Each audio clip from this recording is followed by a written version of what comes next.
I was in my comfort zone.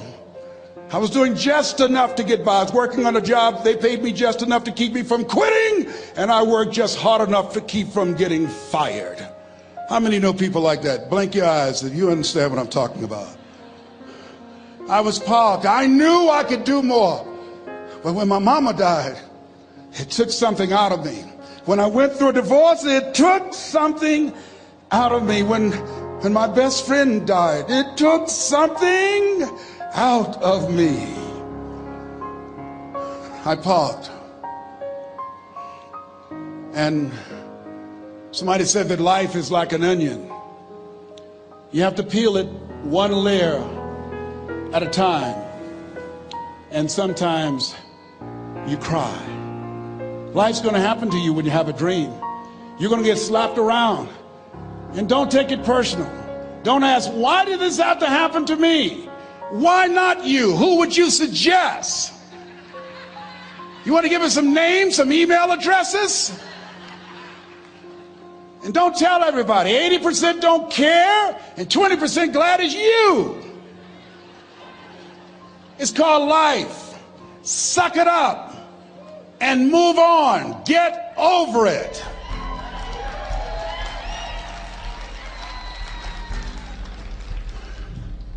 It happens to everybody. Here's the other thing: as you look at your goals and look at your dreams, when you're going through some stuff, repeat out to me, please. When things go wrong, don't go with them. Yes, write that down. When things go wrong, don't go with them. When you're working on a business deal, you're counting on some money. Someone said you will get the loan and it falls through. You have an event and the people that you thought would be there and support you, they don't come through. Or someone turns against you, or you get ripped off. It's going to happen to you. Happened to me. Someone stole all my products, my database, over 180,000 names and addresses. It's not personal. It's going to happen to everybody. It does. 8 out of 10 millionaires have been financially bankrupt. Walt Disney had he filed bankruptcy 7 times and had 2 nervous breakdowns. It's called life. But I got a saying: when life knocks you down, try and land on your back, because if you can look up, you can get up. You've got the power in you to do that. You've got something special. You've got comeback power. Here's the other thing. Let us say together, it's possible. It's necessary. It's me. Yes, write that down. It's me. Take ownership for your life. Nobody can live your dream for you but you. Nobody's going to take care of your business like you. Stop coming up with excuses. Don't give yourself permission to continue to live a small life. You can't fit a big dream into a small life. Give yourself permission to go for it, to test yourself, to challenge yourself, to live full. I like the saying, always strive to get on top in life, because it's the bottom that's overcrowded. The reason you're here is because there's something in you that says, I can do more. This just can't be it. There's something in you. There's a calling on your life. There's something in your heart that caused you to get dressed and spend the money to go to seminar after seminar and listen to message after message and speaker after speaker. Because there's something in you that tells you this is not it for you. You have not peaked here. There's more in you that you are expressing. Eye has not seen, ear has not heard, nor has entered the heart of mankind what's in store for you if you challenge yourself, if you persist and persevere, if you take ownership for your life. George Bernard Shaw said the people that make it in this life, they look around for the circumstances that they want, and if they can't find them, they create them. Create what you want. You have the power in you to do more than you can ever begin to imagine, to control your destiny, to make a difference in our children, to make a difference on the planet, to make an impact. Let us say together, it's me. And let us say together, it's hard.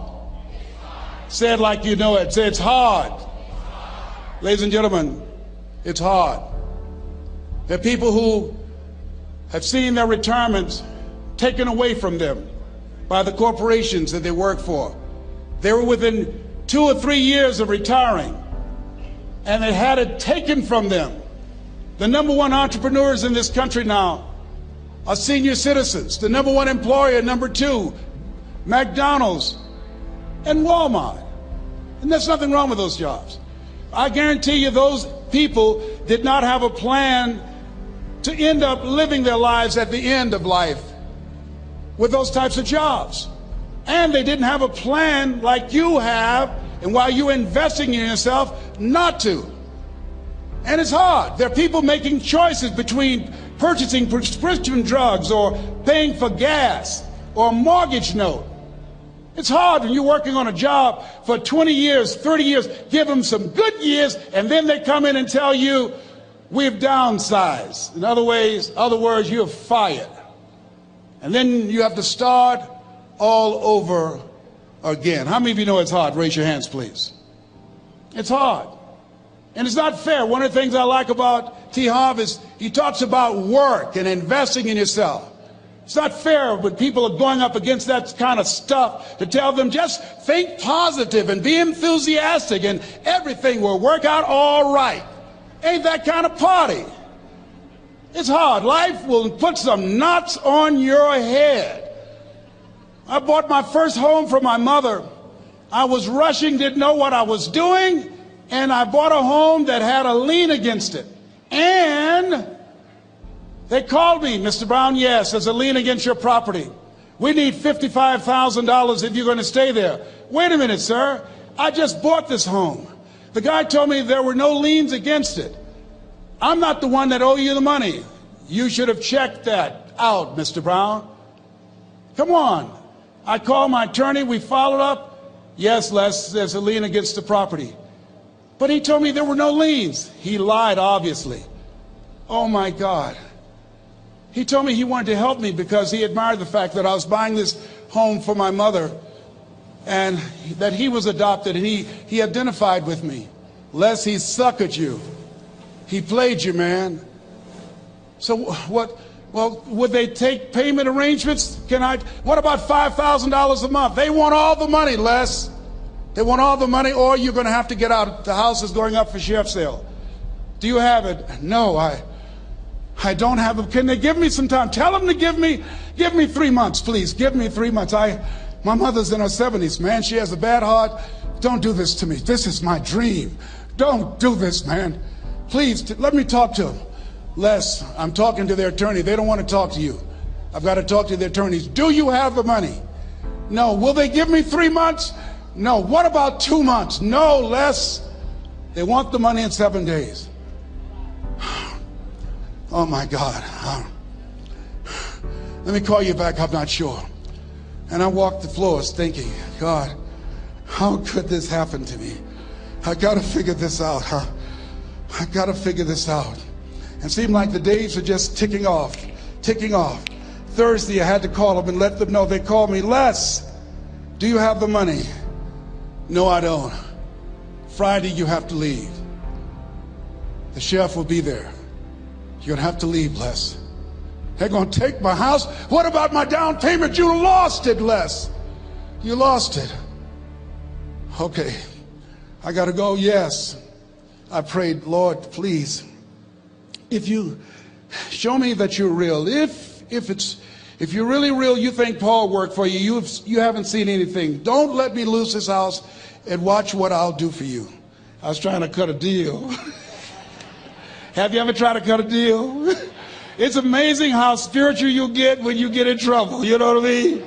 When I was diagnosed with prostate cancer, I was going to bed with the Bible and the Holy Quran and Science of Mind and Joel Goldsmith, everything I could find. I was paying to Jesus, Yahweh, Melchizedek, everybody. I was calling on everybody. It's amazing. And here I was walking the floor, 3 o'clock in the morning, and I had to go and wake my mother up.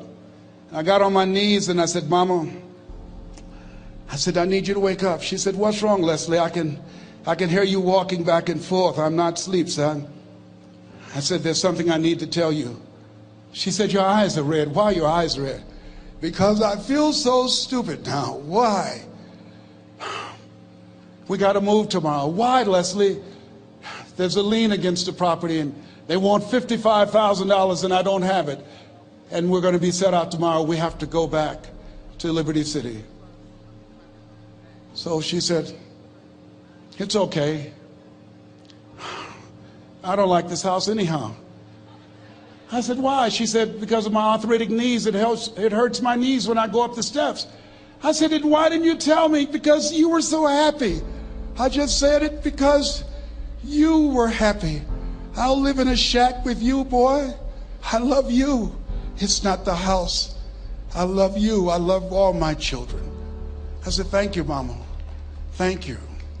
And the next day when we were in the truck going back to Liberty City, and we pulled down 68th Terrace, the neighbors came out and said, wow, Mamie, y'all coming back? Are you back? Yes. What happened to the home your boy bought for you? Those boys you adopted. Leslie didn't do a title search. He made a mistake. And boy, I was so humiliated. How many ever made a mistake that you were just humiliated? Raise your hands. I was devastated. I was taking the furniture off the truck, and my mother came, and I was crying. And she said, boy, I said, yes, ma'am. She said, hold your head up. I said, Mama, I can't. She said, hold your head up. I said, why? Look what I've done. She said, it's okay. It's okay. You are going to make a lot of mistakes in life, young man. You're going to fail your way to success. You have nothing to be ashamed of.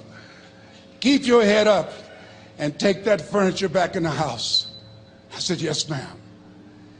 And I learned something from that. If you ever go through something, hold your head up. If you ever make a mistake, hold your head up. If you ever do something that everything goes wrong, life catch you on the blind side, hold your head up. It's not over.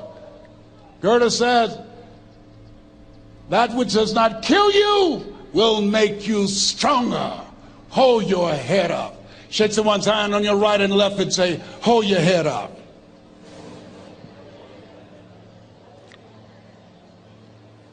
Here's something else, ladies and gentlemen.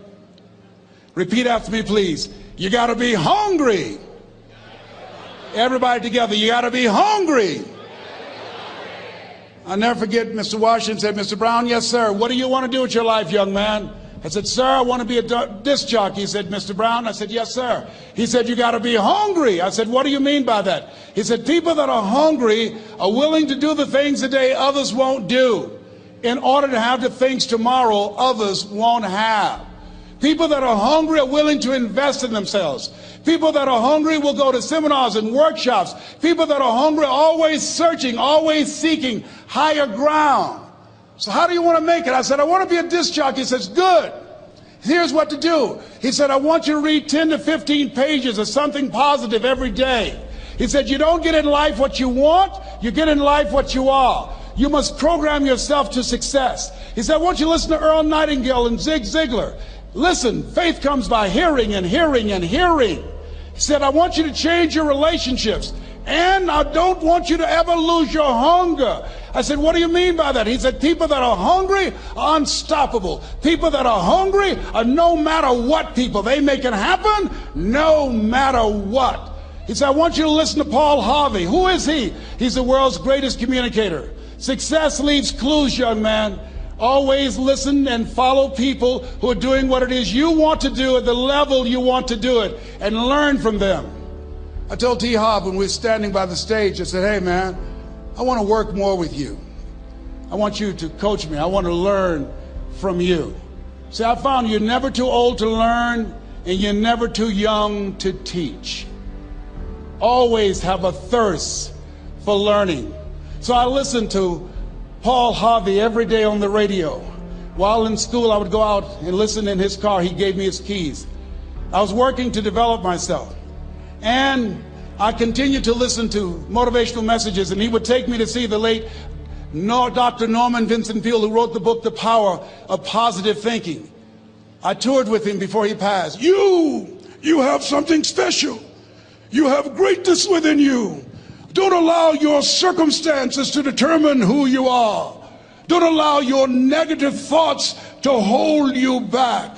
You have something special. You can do more than you can ever begin to imagine. Dr. Peel was an incredible man. I admired him. When he spoke, he gave me goosebumps. I can feel him in my heart. And I never forget, we were coming back to the school, and Mr. Washington said, Mr. Brown, yes, sir. When Dr. Peel spoke, you didn't move. When he spoke, you were hanging on every word. When he spoke, we didn't have to tell you to sit down and be quiet. Why? I said, sir, I could feel him when he talked. I felt like he was talking to me, sir. He said, he was. I said, but he doesn't know me, but he was speaking to you. Did you feel him in your heart? I said, yes, sir. He said, most people feel him in their head. If you felt him in your heart, he said, listen to him, son. Follow him, learn from him. And I would go to seminars and workshops. Anywhere I would find where Dr. Peel was, I would be in the audience. I would drive 200 and 300 miles just to hear him speak. And my dream and vision was to share the stage with him. I thought about it. What is your goal? What is your vision? I want you to hold it in mind. There's some power in that.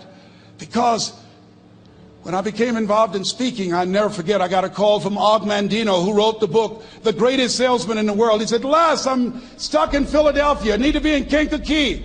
Dr. Norman Vincent Peale is appearing. I can't make it. I heard you're in Chicago. I said, yes, I am. Can you go and open for me? I said, yes, man. Oh, my God. Dr. Peale, I said, yes, I'd love to do it. And I went there and I came. I said, hi, I'm Les Brown. He said, you're not the band of renown? I said, no, I'm Mrs. Mamie Brown's baby boy. I'm here to speak. He said, come backstage. And his wife, Martha, was there. And she said, Papa, Les Brown is here, the speaker. And he said, Les Brown, shoot for the moon. Because even if you miss your land among the stars. I said, sir, that's my quote. I wrote you when I was in the 11th grade. I was a part of a special education class project. That's my quote. He said, I know. I end all my speeches with that quote. And Dr. Peel had a great sense of humor. A young man was backstage, and I had so many questions to ask him, and my mind froze up, and the young guy said, Dr. Peel, how old are you? And he was up in age. He said, Sonny, I'm 92. The young man looked at him and said, I don't know if I want to live to get 92. He said, that's because you've never been 91. So I did the things that Mr. Washington suggested. I listened to motivational tapes on a regular basis. I would go to seminars and workshops whenever Zig Ziglar and Dr. Dennis Wagley and Jim Rohn would come to town. And I said, sir, what do you want me to do now? He said, Mr. Brown, I've given you everything that I can give you. He said, develop your mind, put your money where your mouth is, continue to learn how to be an effective communicator, because once you open your mouth, you tell the world who you are. And always surround yourself with OQP, only quality people. So I went to apply for a job on Miami Beach. WMBM radio station. Milton Butterball Smith was the program director. Hello, Mr. Butterball. How are you, sir? My name is Les Brown, sir. I'd like to be a disc jockey. He said, young man, you have any journalism in your background? I said, oh, no, sir, I don't. You have any experience in broadcasting? I said, no, sir, but I practice all the time, sir. Let me audition for you, sir. Let me show you how good I am. All I need is a shot, sir. He says, no, we don't have any job for you. How many ever been rejected? Raise your hands, please. I was devastated. I went back and I told Mr. Washington, I said, Mr. Washington, they said no. He said, don't take it personally. Most people are so negative, they have to say no 7 times before they say yes. He said, you got to be hungry. Know your vitamin. Go back again. I said, yes, sir. Hello, Mr. Butterball. How are you, sir? My name is Les Brown, sir. I like to be a disc jockey. Young man, weren't you here yesterday? Yes, sir, I was. Didn't I tell you no yesterday? Yes, sir, you did. Then why are you back today? Well, sir, I didn't know whether or not somebody was laid off or somebody was fired, sir. Nobody was laid off or fired. Now, get on out of here. I came back the next day. Hello, Mr. Butterball. How are you, sir? My name is Les Brown, sir. I like to be a disc jockey. I know what your name is. Weren't you here the last 2 days? Yes, sir, I was. Didn't I tell you no the last 2 days? Yes, sir, you did. Why are you back? Oh, sir, I didn't know whether or not someone got sick or someone died, sir. No one got sick or died. No one was laid off a fire. Now don't you come back here again. I came back the next day talking loud, looking happy like I was seeing him for the first time. I said, hello, Mr. Butterball, how are you? He looked at me with rage. He says, go get me some coffee. I said, yes, sir. My favorite book says the greatest among you will be your servant. How many of you are serious about your goals and dreams? Raise your hands. Very good. Write this down. Provide more service than you get paid for. Provide more service than you get paid for. I go to a lot of seminars and workshops. And one of the things I know about T. Harv Eckert, when I was sitting in the class with Robert Ruppel and all of the other presenters, they hold themselves to high standards and they provide more information than anybody else in the industry, bar none. They hold nothing back because their commitment is for your success. And when you hold yourself to high standards, write this down, impact drives income. That's why you're here. Because the training, the seminars, been making a difference in your life. If they did not have impact, 200 or 300 people would be here, if that amount. Impact drives income. So I became the errand boy for the disc jockeys. I would go get their lunch and their dinner, and I would bring it to them in the control room, and I'd watch them working the control boards, knowing my time will come. Write this down. I expect to reach my goal. Yes, you want to operate with a spirit of expectation. I expect to reach my goal. So I started preparing for the next position. Never forget one quote that I heard. As you look at your life, you look at your goals and dreams. It's better to be prepared for an opportunity and not have one than to have an opportunity and not be prepared. If you expect to reach your goal, prepare yourself now. And so then pretty soon, the guys at the station, they begin to take a liking to me. Write this down. Build relationships. As you're aware, people deal with people that they know, like, and trust.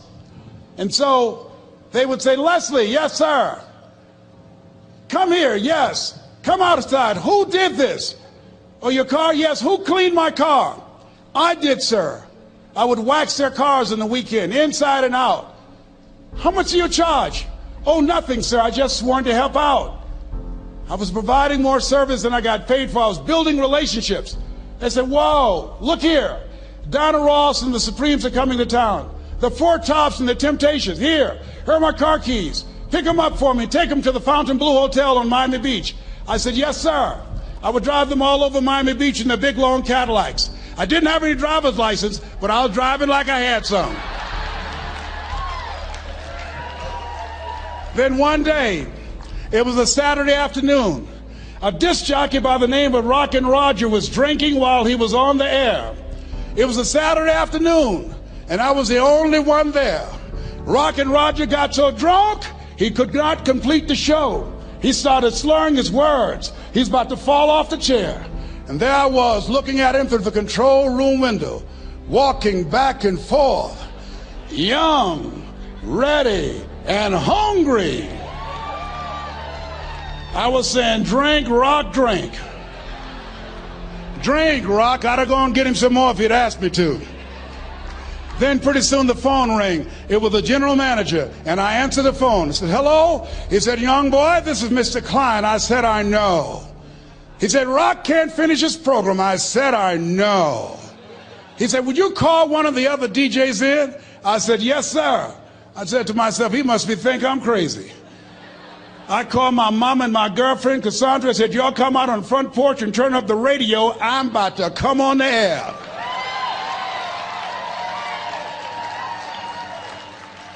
I waited for about 20 minutes, and I called him back. I said, Mr. Klein, I can't find nobody.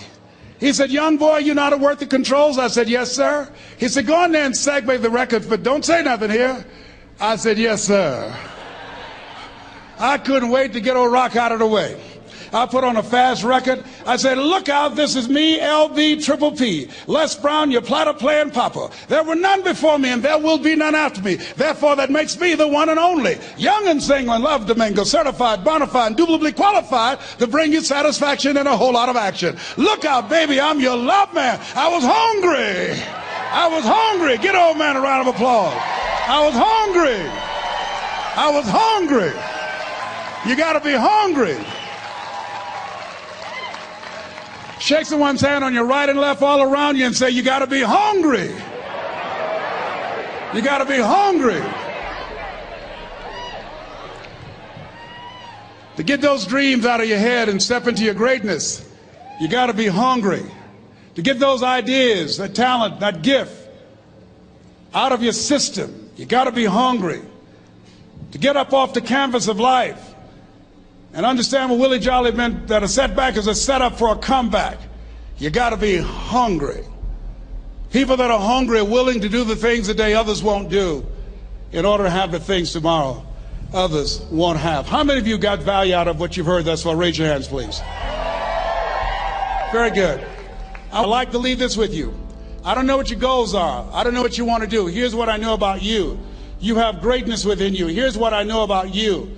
I can help you to live full and to die empty. I can show you what I've learned. If anybody told me that I would be doing what I'm doing now, I leave here today, I go to New Orleans and speak there, then I'll be flown to Barcelona. If anybody told me, given my circumstances, born in an abandoned building on a poor section of Miami, Florida, called Liberty City, both my birth parents stood up and said, hello, son, I would not know either one. Being labeled educable mentally retarded, put back from the 5th grade to the 4th grade, failed again when I was in the 8th grade, no college training. Anybody told me the principles that I would teach you, that they would have the impact that it has had on my life. This Les Brown that you see, I did not know he existed. And I tell you that you have greatness within you. You have the ability to do more than you can ever begin to imagine. Come into the room with me, and I guarantee you your life will never be the same again. I like to leave this with you. I don't know what your goals are. Mine is to find a cure to autism. Mine is to find a cure to breast cancer and to prostate cancer. Mine is to work with our youth and to reduce the recidivism rate in our prisons and help young people learn how to become an asset to our society rather than a liability. Mine is to train speakers to become great communicators, to speak from their heart, not their heads, and teach them how to impact and create a new conversation so people can see the possibilities of life and overcome the possibility blindness that held me hostage for 14 years. I don't know what your goals are, but here's what I know about you, and I don't know you. You've got greatness within you. And I like to leave this with you, something my mother used to love to hear me say. Leslie, yes ma'am, mama, say that thing for me, boy, that makes me feel good. I dedicate this to you, to the greatness in you, and to the dream that you showed up on the planet to produce. And it's simply this: if you want a thing bad enough to go out and fight for it, to work day and night for it, to give up your time, your peace, and your sleep for it. If all that you dream and scheme is about it, and life seems useless and worthless without it, and if you gladly sweat for it and fret for it and plan for it, and lose all your terror of the opposition for it, and if you simply go after that thing that you want with all of your capacity, strength and sagacity, faith, hope, and confidence, and stern pertinacity,